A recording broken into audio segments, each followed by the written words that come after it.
진평중학교 2학년 기말고사 정리 한번 해볼게요. 자, 첫 번째. 자, 이슬람 왕조 중에 우마이야 왕조라는 왕조가 있었죠. 수도는 다마스쿠스고, 우마이야 왕조의 특징이 아랍인 중심의 민족 차별을 했다는 거. 자, 그 다음에 우마이야 왕조가 칼리프를 세습하면서 수니파와 시아파로 대립했었던 것들을 우리가 기억을 해줘야겠습니다. 두 번째는 이슬람 세계의 특징으로 일단은 우상숭배가 금지되어 있었고, 쿠란과 하디스라고 하는 일상생활의 규범이 되는 경전이 있었죠. 아라비안 나이트의 설화 문학도 발달했었고, 인도에서 숫자 0의 개념을 받아와서 아라비아 숫자를 탄생시킨 나라가 이슬람 세계였습니다. 자, 그 다음 유럽의 프랑크 왕국과 카를로스 대제의 업적인데, 카를로스 대제는 서로마 제국을 부활시켜서 서로마 황제에 즉위한 사람이고, 크리스트교를 각지에 전파했고, 궁전과 수도원에 이제 학교를 많이 건설했었습니다. 자, 그리고 이베리아 반도는 이제 우리 이슬람이 장악하고 있었기 때문에 이베리아 반도를 제외한 서유럽을 장악했었던 임금이다라고 기억해 주면 되겠죠. 자, 중세 서유럽 문화의 특징. 자, 크리스트교 중심의 신학이 발달했고, 신앙과 이성을 강조한 스콜라 철학이 발달했었습니다. 자, 각지에 대학이 건설되기 시작했었고, 봉건제 사회에서 기사층이 발달함에 따라서 기사도 문학도 발달했었습니다. 자, 중세 봉건제 사회 구조는 주군과 봉신은 쌍무적 계약관계로 계약관계를 맺었었고, 왕권은 약한 편이었고 지방 세력이 더 강한 지방 분권 체제였다. 세 번째, 기사는 자기보다 강한 기사를 주군으로 삼았고, 봉신은 장원의 영주로 주군의 간섭을 받지 않았다. 자, 농노는 영주에게 예속되어 있었지만 거주지 이전은 불가능했고 재산 소유는 가능했습니다. 거주지 이전은 불가능했어요. 그래서 재산 소유만 가능했다는 걸 기억해 주시면 되겠습니다.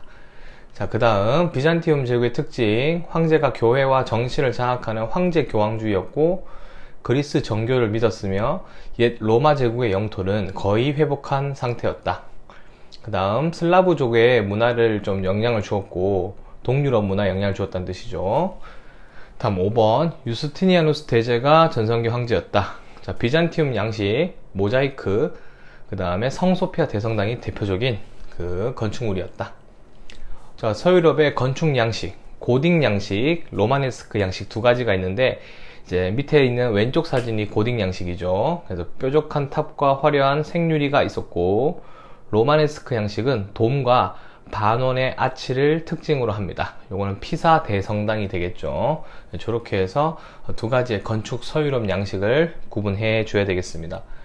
자, 중앙집권 국가의 등장 파트에서는 백년전쟁, 영국과 프랑스가 싸웠던 전쟁이고, 프랑스 잔다르크의 승리로 끝났죠. 장미전쟁은 영국의 왕위 다툼 전쟁이었고, 중앙집권 국가가 이 두 개의 전쟁 이후에 등장하게 된다는 결론을 우리가 배웠었습니다. 자, 다음은 십자군 전쟁. 성지 예루살렘을 정복하기 위해서 목표를 세웠지만 달성은 실패했고, 이후에 교황 추락, 그 다음에 왕권은 강화, 봉건 제후와 기사 세력도 약화되는 결과를 가져왔고, 셀주크 트리크와의 대결이었다는 것도 기억해주면 좋겠습니다. 르네상스는 이탈리아에서 시작되었고, 인간 중심 사상의 고대 그리스 로마 문화를 부활시키자는 거였죠. 중세 시대가 너무 신중심이었다 보니까 고대 그리스 로마를 부활시키자라고 했었고, 3번에 이탈리아 르네상스는 레오나르도 다빈치가 대표적인 예시였다. 알프스 이북의 르네상스는 사회를 비판하고 종교를 비판하고 개혁하는 내용 위주로 형성이 되었었다 해서 문학 세 가지가 있었던 걸 수업 시간에 배웠습니다. 다음 종교개혁입니다. 루터는 95개조 반박문을 발표하면서 면벌부를 비판했죠. 그래서 아우쿠스부르크 화의에서 인정을 받았고, 칼뱅은 예정설, 영국은 영국 국교회, 나머지 신교는 30년 전쟁 결과 베스트 팔렌 조약에서 인정되었다고 배웠었습니다. 자, 중국의 송나라부터는 조광윤의 문치주의가 있었죠. 황제권은 강했으나 절도사들의 힘은 약화시켰으나 국방력은 약했다. 2번, 왕안석이 개혁을 하려 했으나 실패했고, 송나라에서 발전한 성리학, 사대부, 서민문화도 있었습니다. 4번에 여진족이 세운 금나라의 공격으로 남송시대가 시작되었던 나라가 되겠고, 5번에 황제가 직접 과거 시험을 진행함으로써 황제권은 강했다. 이렇게 정리할 수 있었습니다. 자, 몽골이 세운 원나라입니다. 쿠빌라이 칸이 건국했고, 몽골 제일주의로 남인을 철저하게 탄압했고, 자, 몽골 제일주의는 네 가지죠. 몽골인, 생목인, 한인, 남인으로 구성이 되어 있다. 자, 대외 정복에 협력한 정도에 따라서 신분제를 구성했으며, 그때 남인이 가장 거부했었죠. 5번, 동서문화 교류는 활발히 하였는데 역참제가 있었던 것을 통해서 알 수 있다. 다음 6번째, 중국의 송나라의 발명품이었던 화약, 나침판, 그 다음에 인쇄술을 이슬람에 전해줬고, 이슬람은 유럽에 전해주었다. 7번, 마르코 폴로가 동방견문록을 세우면서 아시아의 문화를 유럽에 소개했었다. 자, 명나라입니다. 홍무제 주원장이 건국했고, 이갑제로 향촌을 지배했고, 영락제가 베이징으로 천도하면서 정화의 해외 원전까지 진행을 했었습니다. 전성기 임금이죠. 자, 지배층은 신사층이라 불렀고, 학문은 양명학으로 바꿨습니다. 화폐는 은으로 이제 쓰기 시작했고, 명나라, 청나라 둘 다 그 서민 문화가 되겠습니다. 서민 문화 잘 기억하세요. 다음 청나라, 만주족, 여진족이 건설했고, 한족에 대해서 회유책과 강압책을 같이 진행했었습니다.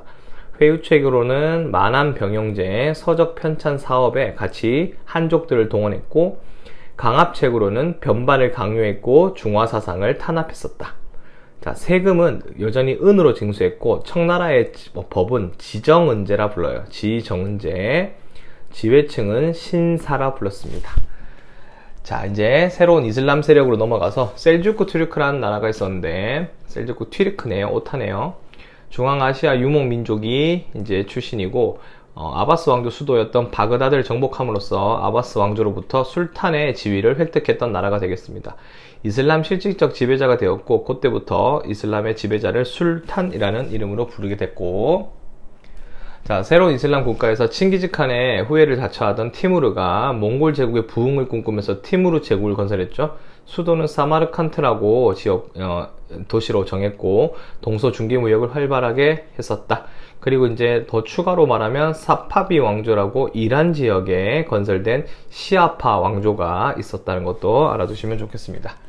자, 이제 오스만 제국이라고 해서, 오스만 제국은 메흐메트 2세 때 비잔티움 제국을 멸망시켜버렸고, 셀림 1세라는 임금 때 술탄 칼리프 제도로 변경을 했죠. 이제 술탄이 아니고 술탄 칼리프였고, 술레이만 1세 때가 정성기였고, 유럽의 연합 함대를 격파하면서 지중해를 장악했습니다. 오스만 제국은 관용 정책을 시행했는데, 예니체리, 밀레트, 피지배 국가들의 전통과 풍습을 허용해줬다는 게 포인트가 되겠습니다. 자, 그 다음 마지막 인도의 이슬람 제국이었던 무굴 제국. 인도에 건설된 이슬람 제국으로서 아크바르 황제 있었죠. 관용 정책을 펼쳤고, 힌두 교도에게 부과하고 있던 세금 지지야를 폐지했습니다. 그래서 이슬람을 믿지 않더라도 데려다 쓰겠다 했고, 도로 정비, 행정 제도를 정비했습니다.